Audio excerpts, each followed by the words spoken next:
ትናንትና በስቲያ በሐላባና ከምባታ መሰል ቆይታ አድርገን ነበር።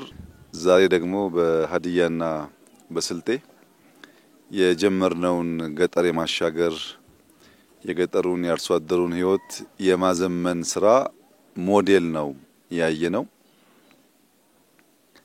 ባየነው ነገር ከፍተኛ ደስታ ተሰምቶናል። አስደማሚ ስራ ስለሆነ እያንዳንዱ ያርሶ አደር ህይወት በዚህ ደረጃ መቀየር ከቻለ ኢትዮጵያ የምግብ ሉዓላዊነት ለማረጋገጥ ከችግር ለመገላገል በብዙ መልኩ የምናነሳቸው ችግሮችን ለመፍታት ያግዛል። ለምሳሌ ኢትዮጵያ ውስጥ ቅንጨራ አለ ብለን እናገራለን። እዚህ ግን ጓሮ በቂ ፕሮቲን ነው ያለው። እንቁላል አለ፣ ማር አለ፣ ስጋ አለ፣ ዶሮ አለ፣ ፍራፍሬ አለ፣ ጎመን ሰላጣ አለ። ይሄን በልቶ ያደገ ሰው ሊቀነጭር አይችልም። ቅንጨራን በቀጥታ ሳይሆን በዚሁ ስራ ልንመልሰው እንችላለን። በጓሮ ይሄ ሁሉ ነገር ያለ ሰው ሊራብ አይችልም። በቀን 2-3 መብላት ጉዳዩ ሊሆን አይችልም። ረሃብና ሉዓላዊነትን እዛው እያለን እንፈታለን። ለገበያም የሚያመችና የሚያውል ነገር አለው እና የተጀመረው ስራ በጣም አስደማሚና አስደናቂ ነው። ይሄንን ስራ እንዴት ማስፋት እንችላለን፣ እንዴት ማሳደግ እንችላለን የሚለው ጉዳይ ውይይትም ቁርጠኝነትም ይፈልጋል። ይሄ ማስፋት ከቻልን ነው በ2-3-4 አመት ማስፋት ከቻልን ኢትዮጵያ ውስጥ የምናስበውን ለውጥ ለማምጣት በእጅጉ የሚያግዝ ነው።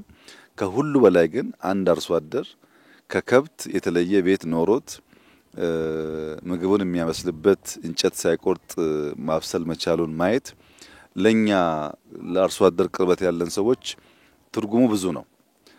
የሀገራችን ሰዎች በዚህ ደረጃ ህይወታቸው ተቀይሮ ማየት እና እንደው ንግግሩን ኢንፎርማል ለማድረግ ምን አይነት ስሜት እንደተሰማችሁ ሪፍሌክት አድርጉና ከዚያ ቀጣይ ሚሽናችንን አቅጣጫ ሰጥተን እንቋጫለን ማለት ነው። ይሄ ኢንፎርማል ዲስከሽን ነው፣ ግን ደግሞ ሂስቶሪካል ዲስከሽን ነው። ዝም ብለን ኢንተርቪው ከምናደርግ በዚህ መንገድ ብንወያይ የበለጠ ጥሩ ይሆናል ብዬ ተስፋ አደርጋለሁ። በጣም አመሰግናለሁ ክቡር ጠቅላይ ሚኒስትር። እኔ ትናንት በስቲያም ያየነውን ዛሬ የሚያየነውን የገጠር ህብረተሰብ ህይወት ያኗኗር ዘይቤ ማሻሻያ ፕሮግራም የነገዋን ኢትዮጵያ ነው የሚያሳየኝ። አንድ ፕሮጀክት ብቻ አይደለም፣ የሆነ ሰፈር የመለወጥ ጉዳይ ብቻ አይደለም። ኢትዮጵያ ነገ ዜጎቿ የሚኖራቸው ያኗኗር ዘይቤ ለውጥ ነው በዚህ አሻግሬ የማየው። በጣም ባጠረ ጊዜ የተሰራ ነው። ከተማ ላይ የማይገኝ ያልተበከለ ንጹህ አየር ሁሉንም ለህብረተሰብ እድገት ወይም ለአንድ ጤናማ ልጅ እድገት የሚያስፈልጉ ምግቦችን የትም ሳይሄድ ከጓሮ ቀንጥሶ ማየት የአእምሮ ምግብ የሚያገኝበት ለአካልም ምግብ የሚያገኝበት ንጹህ በሆነ ስፍራ ብርሃን ኖሮት ኢነርጂ አግኝቶ ላይፉን ትራንስፎርም አድርጎ የሚኖር ማህበረሰብ በርግጥም የተለምነው ብልጽግና የእውን የመሆኛ ጊዜው ብዙ ሩቅ እንዳይደለ ማሳያ አድርጌ ነው የተገነዘብኩትና በጣም ትልቅ ተስፋ ትልቅ አቅም በትንሽ በራስ ሀብት በራስ አቅም ክህሎትን እውቀትን እና የአካባቢ ሀብትን አገናኝቶ በልብ ማየት የሚችል ያመራር ዘይቤ በአይን ብቻ ሳይሆን መኖር ሲችል እንደዚህ አይነቱ ነገር እንዴት ባጠረ ጊዜ እውን መሆን እንደሚችል አብይ ማሳያ ነውና በእኔ እምነት ባጭር ጊዜ ሁሉም የህብረተሰብ ክፍል ካበረ ከተባበረ ኢትዮጵያን ባጭር ጊዜ የመቀየር ትልማችን እውን ይሆናል የሚል ተስፋም ጭምር የሰነኩበት። አመሰግናለሁ ክቡር ጠቅላይ ሚኒስትር። ከከተማ ኮሪደር ወጥተን ወደ ገጠር ኮሪደር ስንገባ ማህበረሰቡን እንዴት ባለው አቅም ባለው በአካባቢ ሪሶርስ ማበልጸግ እንደሚቻል ሀገር የምትበለጽገው ቤተሰብ ሲበለጽግ ማህበረሰብም እንደዚሁ ነውና ይሄ ትልቅ ማሳያ ነው። የነበረ ግን ያላየ ነው። እይታን የሚጠይቅ ጉዳይ ነውና ይሄ ኢኒሼቲቭ ቤተሰብን ቀይሮ ወደ ሀገር ልማት ብልጽግና የሚያሻግረን እውንም ደግሞ መሆን የሚችል በአጭር ጊዜ ይሄ ከተከናወነ ማህበረሰቡን ህብረተሰቡን አስተባብሮ ደግሞ ሰፊ ስራ መስራት እንደሚቻልም ያየንበት ነው። በተለይ ደግሞ በገጠር ያሉ የማህበረሰብ ክፍላችን በጣም አድካሚ የሆነ የኑሮ ዘይቤ ነው ያላቸው። ይህንን የሚያቀልላቸው ሶላር ኢነርጂው የባዮጋሱ በፊት እንደ ዌስት የሚጣሉ ነገሮች ጥቅም እንዳላቸውና በተለይ ደግሞ ለእናቶችና ለሴቶች በጣም አድካሚ የሆነውን እንጨት ለቅመው በጭስ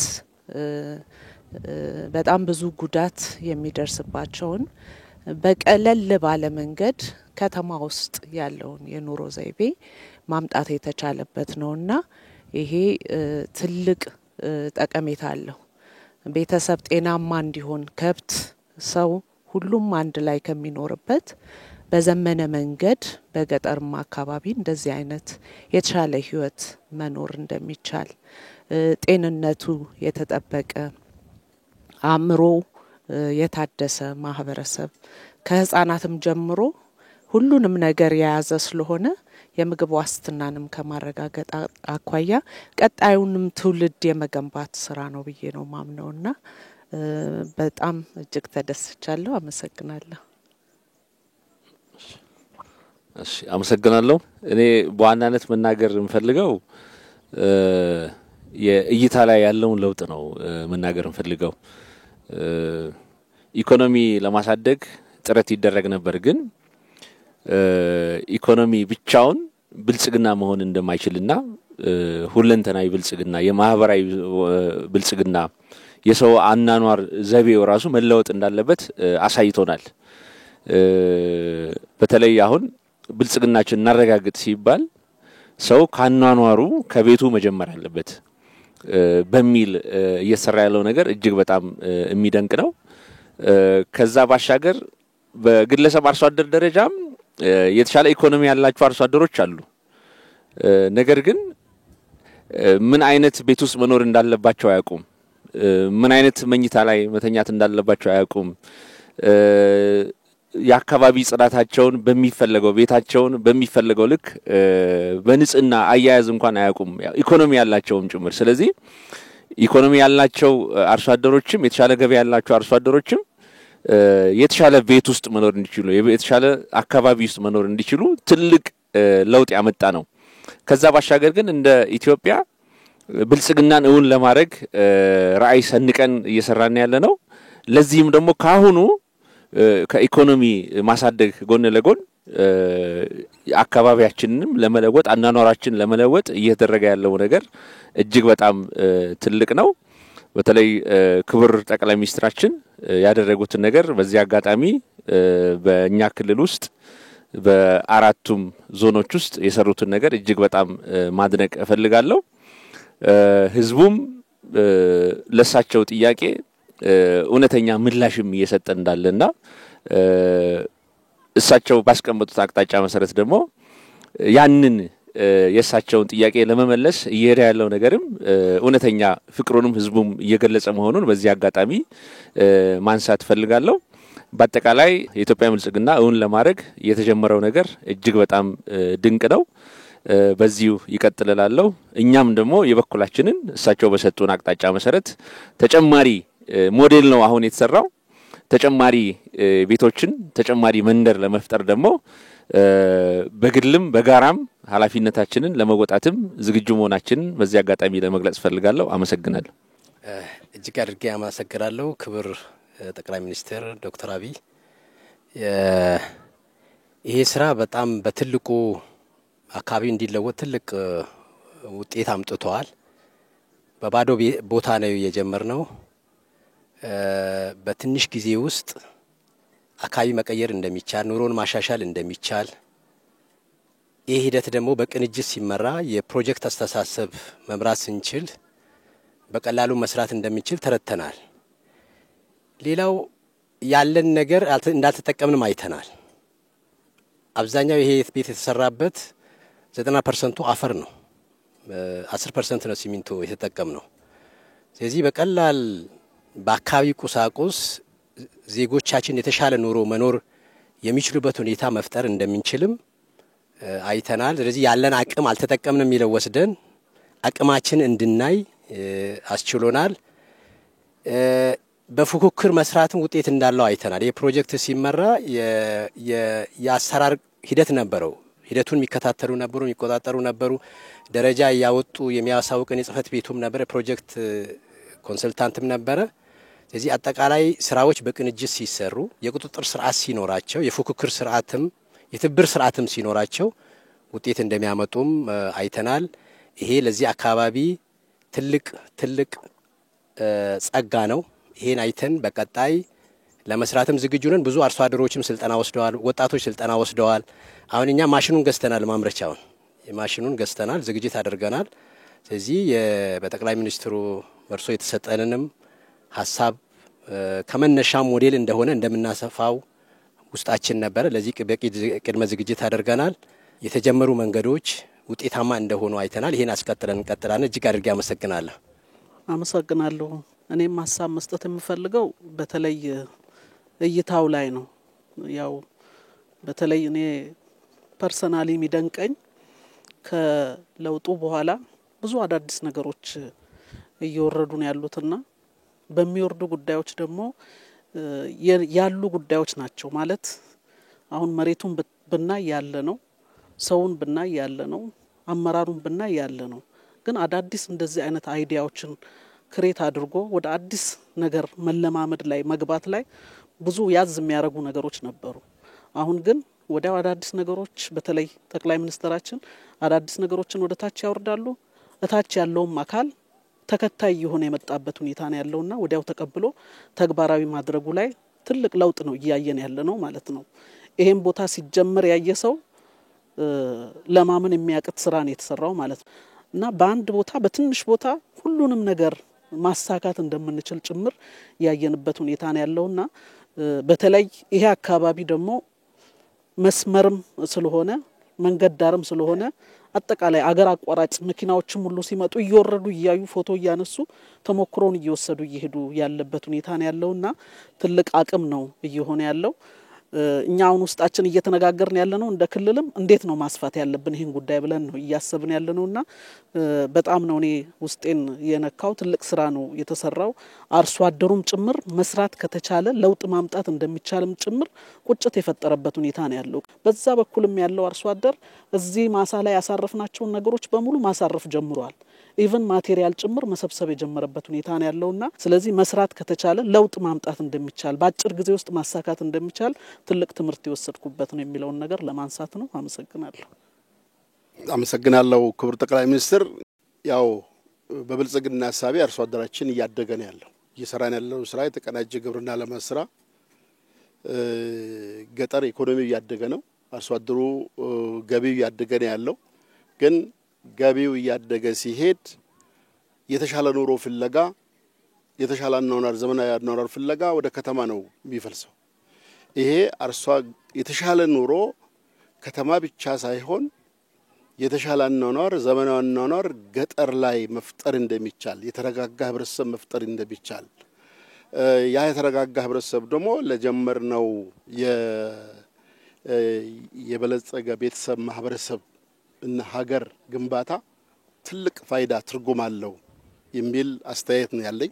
ባለፉት 3 ወራት የፕሮጀክት ሐሳብ ማለት ምን ማለት እንደሆነ ክትትል ምን እንደሚያመጣ በመፈጸም አቅም በጥራት በወጪ መቀነስ ምን እንደሚያመጣ እኛም የተማርንበት ነው። ይሄንን አስፍተን ወደ መላው የገጠርቷ አካባቢ እንግዲህ የብልጽግ አርሶ አደሮች መንደር ሁሉም አካባቢ እንዲፈጠር የተሻለ ኑሮ ከተማ ብቻ ሳይሆን የተሻለ ኑሮ ዘመናዊ ኑሮ ገጠር መኖሩን ማሳያ ነው። እኔ የዛ ነው ብዬ ነው ወስደውና እጅግ ታላቅ ስራ ታላቅ ሐሳብ ኢትዮጵያን የሚያሻግር ስለሆነ እኔ በጣም ደስተኛ ነኝ። እንደ አንድ ዋና ገበሬ በጣም ነው ደስታዬ ወደር የለውም ለማለት ነው። አመሰግናለሁ።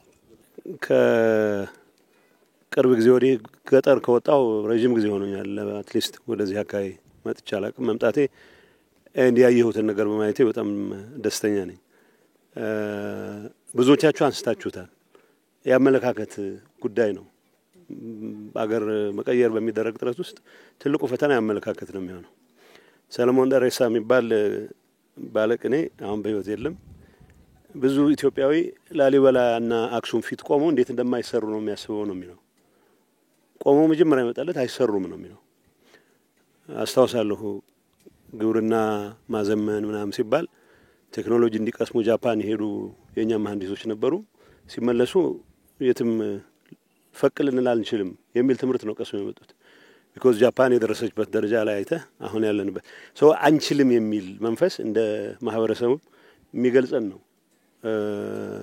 እንጂ አሁን ያዩዋቸው ቤቶች ንጹህ መሆናቸው ብቻ አይደለም፣ ሁሉም ነገር የተሟላባቸው መሆናቸው ብቻ አይደለም፣ በራስ አቅም በአካባቢ አቅም የተሰሩ መሆናቸው ነው። ከሁሉም በላይ አመራር ውስጥ ያለ ሰው ሳይቀር የራሱን ንጽህና የማይጠብቅበት ንጽህና የሚጠበቅበት ቦታ ለማግኘት ቤት ለማግኘት የግድ ቦታ መቀየር አለበት ብሎ የሚያምንበት አገር ውስጥ ነው የኖር ነው። እስካሁንም ያ አመለካከት ሙሉ በሙሉ ተሰብሯል ማለት አይቻልም።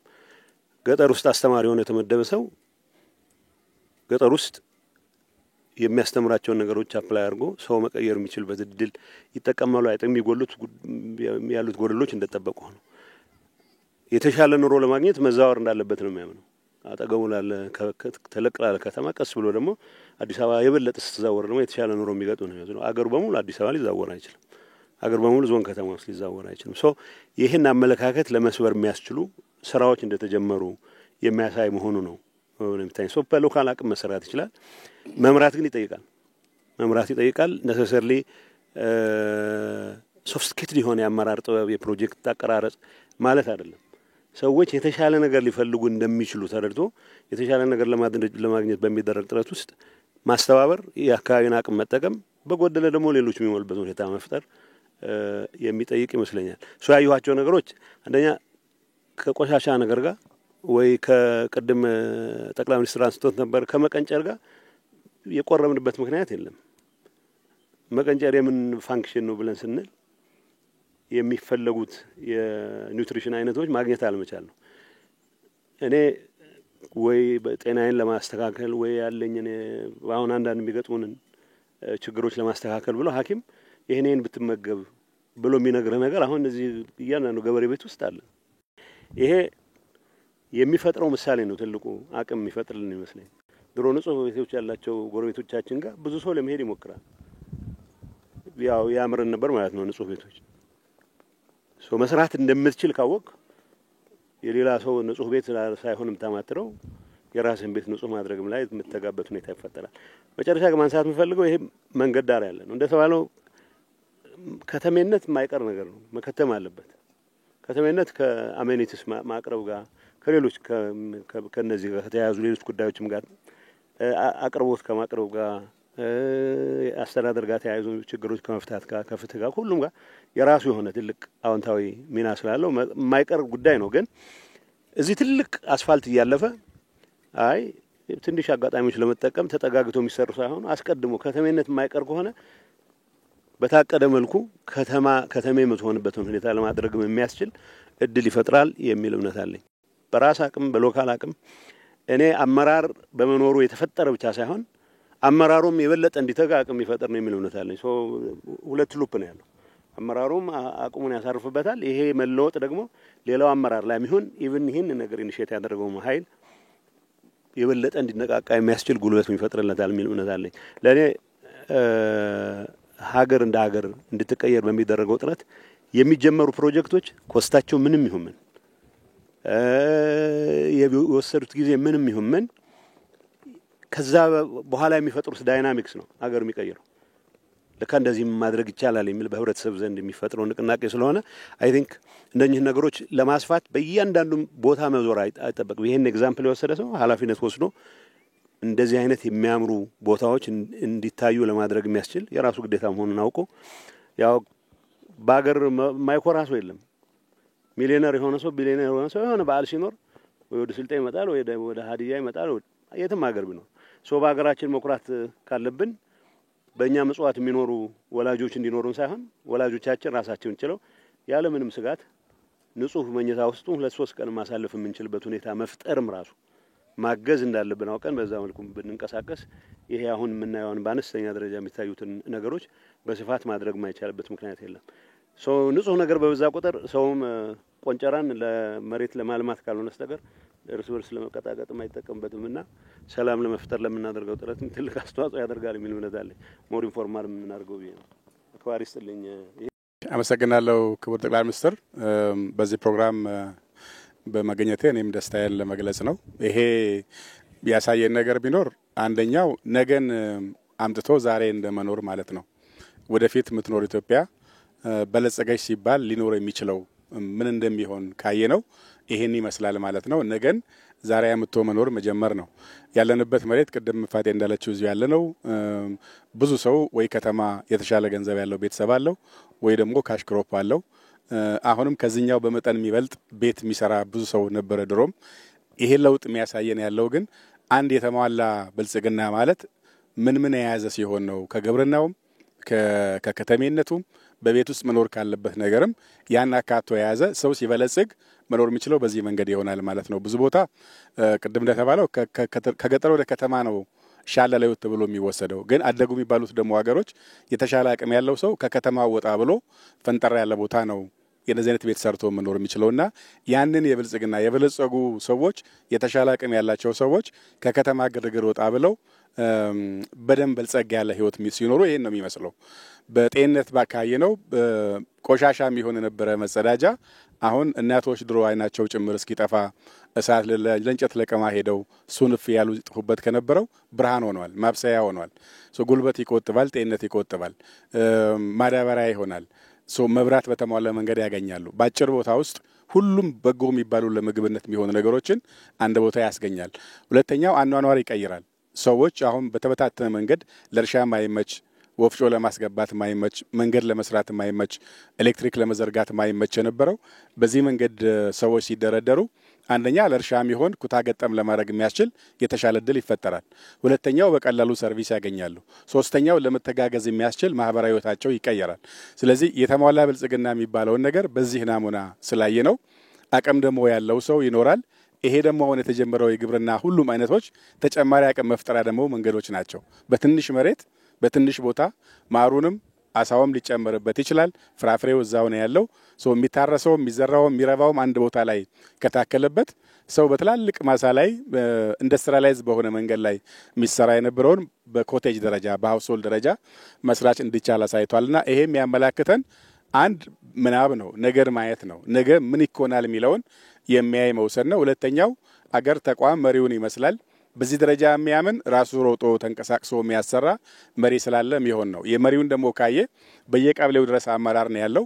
ይሄ አብነት ምን እንደሚሆን ካየን አቅሙ በየደረጃው አለ። ሁሉም ሰው በዚህ መንገድ ከወሰደው መላው ኢትዮጵያን ይሄን የማረግ አቅም እንዳለን ይታያል። ገበሬውም እየተቀየረ ነው፣ ከተማውም እያደገ ነው፣ ሀብት ይመጣል። ሀብቱ እያለ እንዴት መጠቀም እንዳለብን ነበር ማናቀው። ይፈሳል ገንዘቡ እኮ ትልቅ ቤት ይሰራል፣ ግን ምን እንደሚይዝ አናቅም ነበር የነበረውና አሁን እሱ ሁኔታ ነቀየረልን።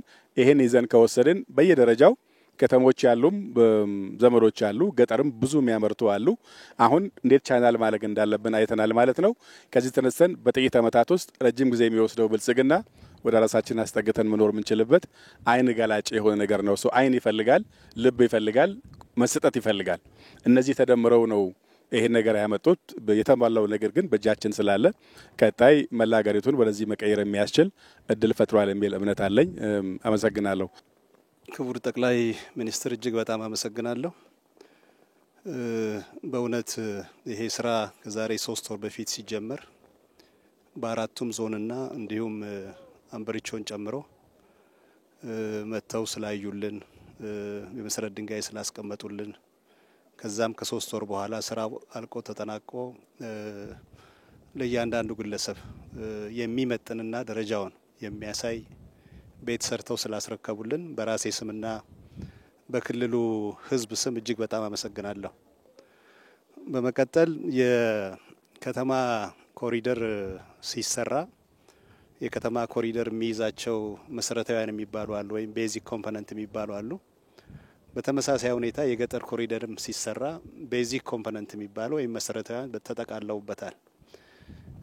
ዋናው ቤት ላይ በከተማም ጭምር ያሉ ሳሎን ቤት ያለው 3 መኝታ ቤት ያለው ስቶር ያለው ወደ ኋላ ስንሄድ ደግሞ ሰርቪስ ቤት ያለው በሰርቪሱ ቤት ውስጥ ለጥጆች ማደሪያ ቤት ያለው መጸዳጃ ቤት ያለው ኪችን ያለው ይሄ የተሟላ ነው። ወደ ጓሮ ስንሄድ የተለያዩ አትክልቶች ለራሳቸው ፍጆታ የሚጠቀሙበት አልፎ ተርፎ ደግሞ ለሽያጭ የሚውሉበት ከቤቱ ፊት ለፊት ስንመጣ ግሪነሪ ያለው በተመሳሳይ ሁኔታ የተለያዩ ፍሩቶችን አትክልቶችን አምርቶ ሊሰጥ የሚችልበት ቦታ የተለያዩ አገልግሎቶች ስንመለከት የሶላር መብራት አገልግሎት የሌላ መብራት መጠቀም አቅማችን ወደዚህ እስከምናመጣው ድረስ ያንዳንዱ አርሶ አደር ሶላር ተጠቅመው የመብራት አገልግሎት እንዲያገኝ ምግቦችን በሱ እንዲያበስል ከብቶቹን ቀን የሚያወሉበት ቦታ የሚያበላበት ቦታ ከብቶችን ደግሞ ዳሪ ተጠቅመው ባዮጋዙን የማብላላት ይሄ በጣም ትልቅ ነው። ሌላ ሀገር ላይ ስንሄድ የምንመለከተው የምንቀናው ነገር ዛሬ በሀገራችን ተግባራዊ ሆኗልና ይሄ በጣም ትልቅ ስራ ነው ብለን ነው የምንወስደው።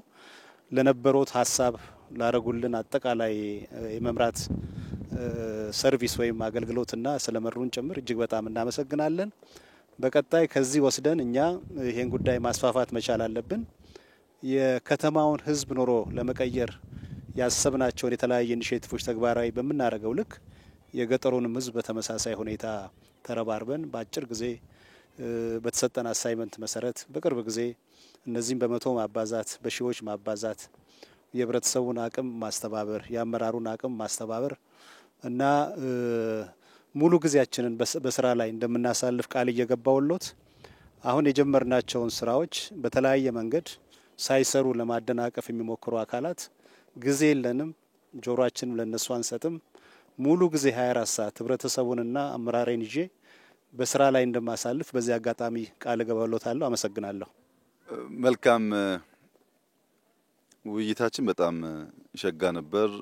የተማማርንበት ሀሳብ የተለዋወጥንበት ለነገ ስራችንም ስንቅ ያዝንባቸው አንኳር ጉዳዮች የተነሱበት ነው።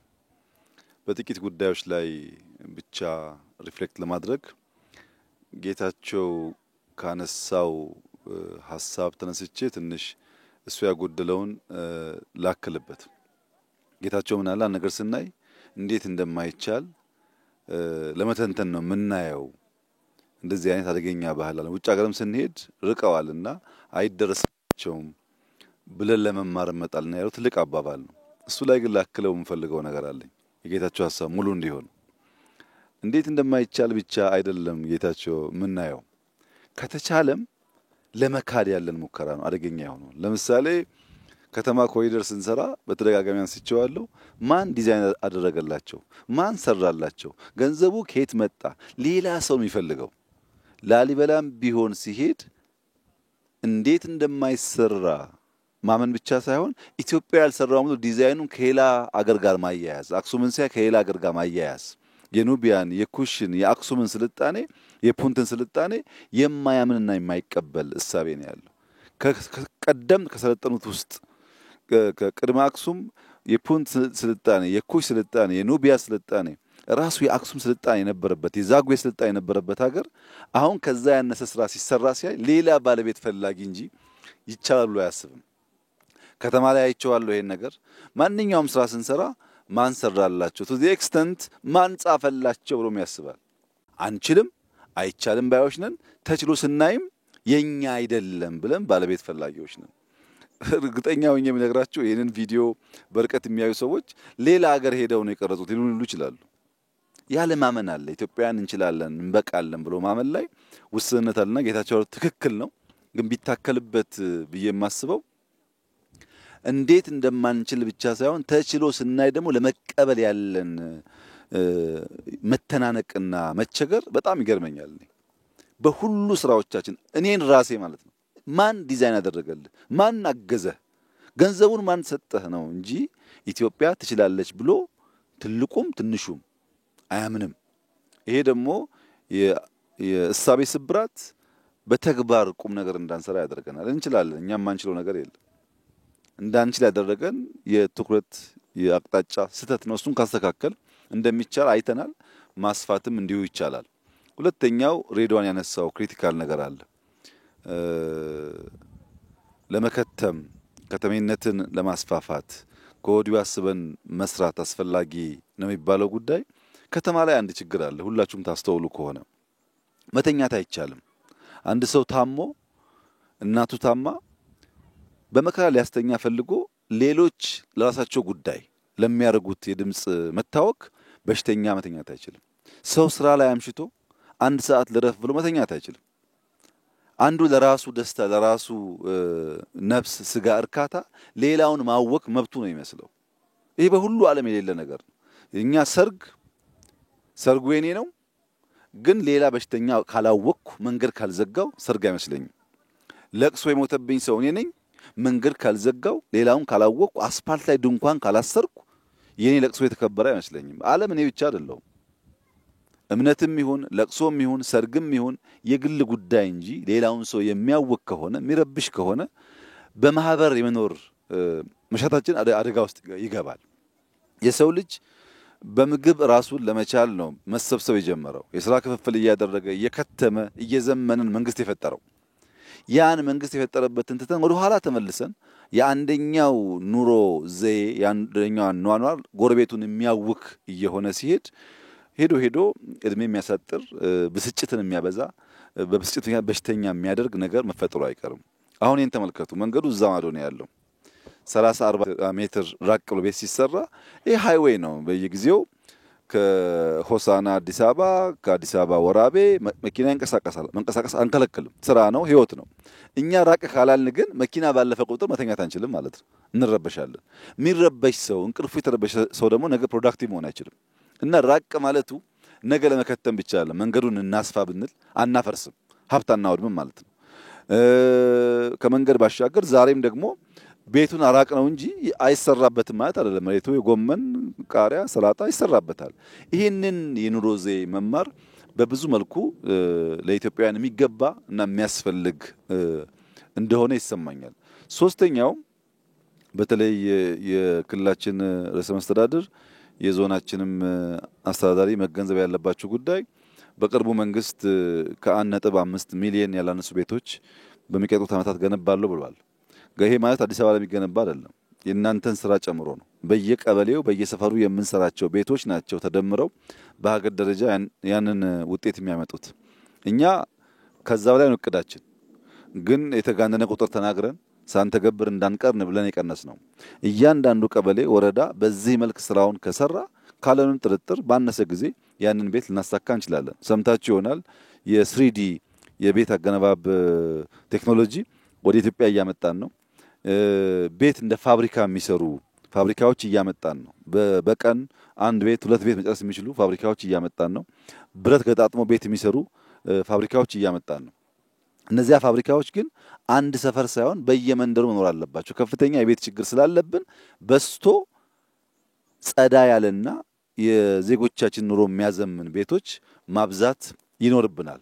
ከዚህ አንጻር ቅድም ከዞኑ አስተዳደር ጋር ስነጋገር ከወረዳ ጀምሮ 80 የሚጠጉ ተመራጮች አሉ ብሎኛል።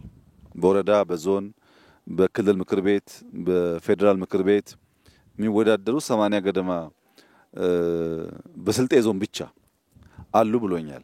እኔ ለስልጤ ወንድምና እህቶቼ ማሳሰብ የምፈልገው ነገር እነዚህ 80 ሰዎች ቢያንስ 10 ቤት ካልገነቡ በሚቀጥለው ምርጫ አትምረጧቸው ነው። ያልሰራ ሰው መመረጥ የለበትም። ዝም ብሎ እያወራ ምርጫ የሚባል ነገር የለም። ጊዜ ያላችሁ አሁን 3 ወር ነው እኛ የሰራ ነው። እናንተ 6 ወር 7 ወር አላችሁ 8 ወር አላችሁ። ከዚያ በላይ ማድረግ ትችላላችሁ። ያ ሲሆን ደረታችንን ነፍተን ሰራንል ብለን ነው እኛ ወደ ምርጫ የምንቀርበው እንጂ ገና ተስፋ እየሰጠን ከመረጥከኝ በኋላ እናደርግልሃለን እያልን ከሆነ መቼም ልንለወጥ አንችልም። እና እያንዳንዱ ሰው በዚህ አግባብ ሚናውን የሚወጣ ከሆነ ምን አይነት ከባቢ ልንፈጥር እንደምንችል አስቡት። ሁለተኛ ሰሞኑን በየዋህነት በስተት አላባና ከምባታ ላይ 100 ቤት ስሩ ብያቸው ነበር። ካለማወቅ ነው ይቅርታ ይደረግልኝ። ስልጤና ሀዲያ ግን ያ ቁጥር አይሰራም። ሁለት መልክ እንስጠው። አንደኛው በስልጤ አካባቢ የተወለዱ አመራሮች በየትኛውም ደረጃ ያሉ አመራሮች ቅድም ባልኩት መሰረት ለምሳሌ 80ዎቹ 10 ከሰሩ 800 ሆነ ማለት ነው። እያንዳንዱ ዞን ሚኒመም 1000 ቤት ካልሰራ እኔ ወደዚህ አልመጣም ተመልሼ 1000 ቤት ትችላላችሁ ሰርታችሁ ጥሩን እንመጣለን። ስንመጣ ግን በሁለት መንገድ ነው የምመጣው። አንደኛው ይሄ መንደር በሺዎች ሲገነባ የስልጤ ተወላጆች እንደው ቢያንስ በሁለት ሳምንት አንድ ቀን እሁድ የሁለት ሰዓት መንገድ ነች። በሁለት ሳምንት አንድ ቀን እሁድ መጥተው በጋራ በየቤቱ በልተው ጠጥተው ከተማ ቢሆኑ የሚያጠፉትን ገንዘብ ለአርሶ አደሮቹ ከፍለው ቢሄዱ እነሱንም ሞራል ይሰጣል፣ ካልቸር አይጠፋም፣ ዝምድና አይበላሽም፣ ማህበራዊ ኑሯችን የተጠናከረ ይሆናል። ሌሎች ደግሞ የስልጤ ተወላጅ ደግሞ በወር አንዴ በ3 ወር አንዴ አንድ ቀን እሁድ ከሬድዋን ጋር ከሙፈሪያት ጋር ከኡስማን ጋር ጠዋት ነርተው መጥተው ክትፎ አለ አይብ አለ በጣም ብዙ ነገር አለ እዚህ በልተው ጠጥተው ሀገር አይተው ቢሄዱ መዝናኛም ነው። ሀገራዊ ትስስሩን የሚፈጠር ነገር ነው። እንግዲህ የሚያሳዝነው ነገር ከበደ ታሟል ከተባለ ለማዋጣት ሩጫችን አስቡት። እንዳይታመም ኑሮውን ጤነኛ ለማድረግ ግን መስራት እንችላለን። ሽንት ቤት ካለው ከከብት ጋር የማይኖር ከሆነ ንጹህ ውሃ ካለው መብራት ካለው ሰውየው እንዳይታመም ማድረግ ስንችል ታሟል ብለን ብር እናዋጣለን። በተለይ በውጭ የሚኖሩ ዜጎቻችን ከበደ ሞተ ሲባል አስክሬን ለመላክ ብር ይዋጣል። ሳይሞት ነው ማገዝ፣ ሳይሞት ነው መደገፍ። ለአስክሬን ከምናዋጣ ለበሽተኛ ከምናዋጣ አሁን ብንሰራው ያንን ነገር እንቀንሰዋለን። ሶስተኛ ሰርግ። የኢትዮጵያ ሰርግ የውድድር የታይታ ሆኗል። የኢትዮጵያ ሀዘንና ለቅሶ ቤት የታይታ ለቅሶ ቤት እኮ ሰርግ ነው። ቁርጥ የሚበላበት ነው። ቢራ የሚጠጣበት ነው።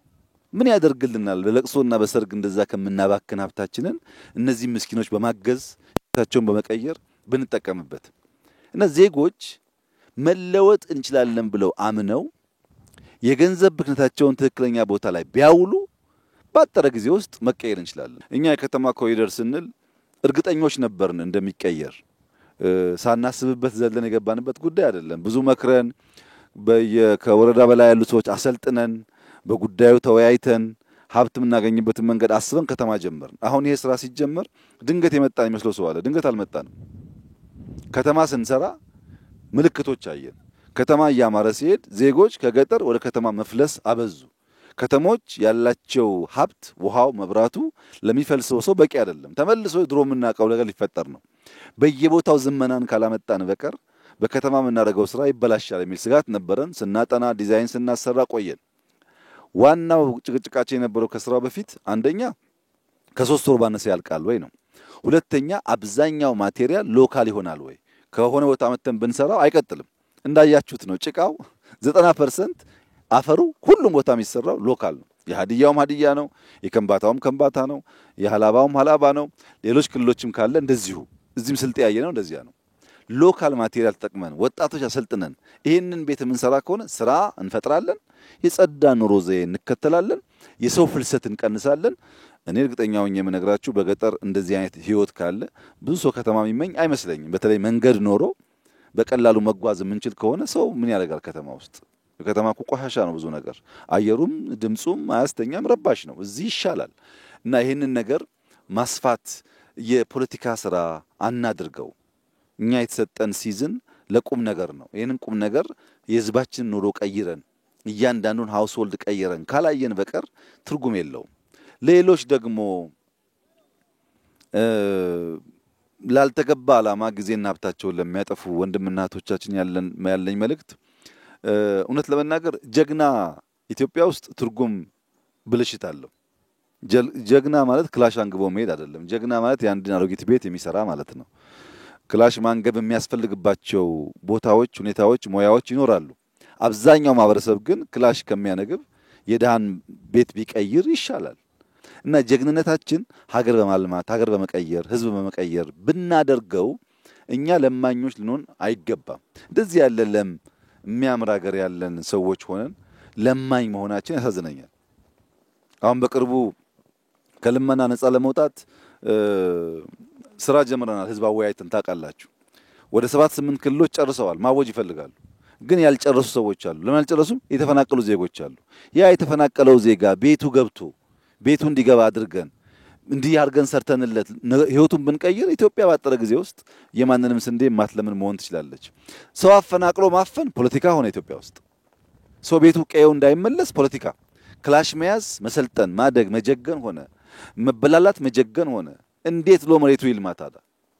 እና ከዚህ ወጥተን በሀገር ደረጃ የሚጨበጥ ለውጥ ብናመጣ ቢያንስ ልጆቻችን ከስደት፣ ከችግር፣ ከእርዛት፣ ከጦርነት ተላቀው በሰላም ደስተኛ ህይወት እንዲኖሩ ስለሚያደርጋቸው እኔ ለእናንተ እዚህ ላላችሁ ሰዎች ያለኝ መልእክት እንግዲህ 3 ወር የተባለው እኛ መምጣት ስላልቻል ነው እንጂ ከወር በፊት አልቋል ስራው። በነበረው ፕሮግራም የተጨናነቅ ነው። 2 ወር 3 ወር ውስጥ እንደዚህ ያለ መንደር መስራት ይቻላል። ይሄንን የስልጤ ዞን አመራሮች፣ የሀዲያ ዞን አመራሮች በሺዎች ደቡብ አፍሪካ ብትሄዱ በጣም በርካታ ዲያስፖራ ሀዲያ አለ። ለዚህ 2-3 ቤት መስራት ለነሱ ከባድ አይደለም። ሁሉ ባይችሉ የሚችሉ ብዙ ናቸው። ስልጤም እንደዚሁ ነው። በከተማ በጣም ንግድ የሚወዱ ገንዘብ የሚሰሩ ዜጎች አሉበትና ለማህበረሰባችን ቁም ነገር ሰርተን የሚጨበጥ የሚታይ ነገር ጥል ለማለፍ የሚያግዝ ስለሆነ እንረባረብ፣ እንስራ ነው። ካልሰራን በቀር ሀገር አይለወጥም። ዝም ብሎ አሁን ያለው የምኞት እንትን አይሰራም። መስራት ይፈልጋል። አንደኛ ማመን ይፈልጋል። እችላለሁ ብሎ ማመን ይፈልጋል። እበለጽጋለሁ ብሎ ማመን ይፈልጋል። ማመን ብቻውን ግን በቂ አይደለም። መስራት ይፈልጋል። ያኔ ፈጣሪም ያግዛል፣ ሰውም ያግዛል። እዚህ ይሄንን ስራ የተማሩ ሰዎች የዚህኛውን ሰውዬ ቤት ለመቀየር ምንም ችግር የለባቸው ማለት ነው። እና የዞናችን አስተዳዳሪ 1000 ቤት በአንድ ወር ከጨረስክ በአንድ ወር እንመጣለን፣ በሁለት ወር ከጨረስክ በሁለት ወር እንመጣለን፣ በ6 ከጨረስክ በ6 እንመጣለን። እኛ ግን ስራው ሳይሰራ ዳግም ምንወደውን የስልጤ ህዝብ የምናይበት እድል የለም ማለት ነው። ካልሰሩ ሰዎች ጋራ ጊዜ አናባክንም። ሁለተኛ ውድድር ያስፈልጋል። እንዴት ስልጤ ከሀዲያ ያንሳል? እንዴት? በክላሽ እኮ አይደለም፣ በቤት ግንባታ። እንዴት ሀዲያ ከከምባታ ያንሳል? እንዴት ከምባታ ከሀላባ ያንሳል? ውድድር የሚያስፈልገን ሀገራችን በመለወጥ ነው። የተለወጠ ስልጤ ካለ እንኳን ሀገሬው ሰው የውጭ መጥቶ ትምህርት ይወስዳል። ውድድሩ መሆን ያለበት በልማት ነው፣ በስራ ሁሉም ክልል ባለው አቅም ተዘርግቶ የዜጎቹን ህይወት የሚቀይር ከሆነ ካለምንም ጥርጥር የበለጸገች ኢትዮጵያ ማየት እንችላለን። እንተባበር፣ እንስራ፣ እንደመር፣ ወደ ውጤት ራሳችንን እናዘጋጅ። አንችልም የሚለውን የተሰበረ ሐሳብ እንስበር። ኢትዮጵያን እንችላለን። ድሮም ችለን አሳይተናል። አሁንም ችለን ማሳየት እንችላለን። ዛሬ ባየሁት ነገር በጣም ተደስቻለሁ። የምጠብቀው ነገር ነው። ግን በማዕከላዊ ክልል በአራቱ ዞኖች የተሰሩ ሳምፕል ስራዎች በመላው ክልሉ ተስፋፍቶ ለውጤት እንዲበቁ የክልላችን ርዕሰ መስተዳድር ሌላ ስራ የለህም የአርሶ አደር ህይወት መቀየር ነው። እጅግ አድርጌ አመሰግናለሁ።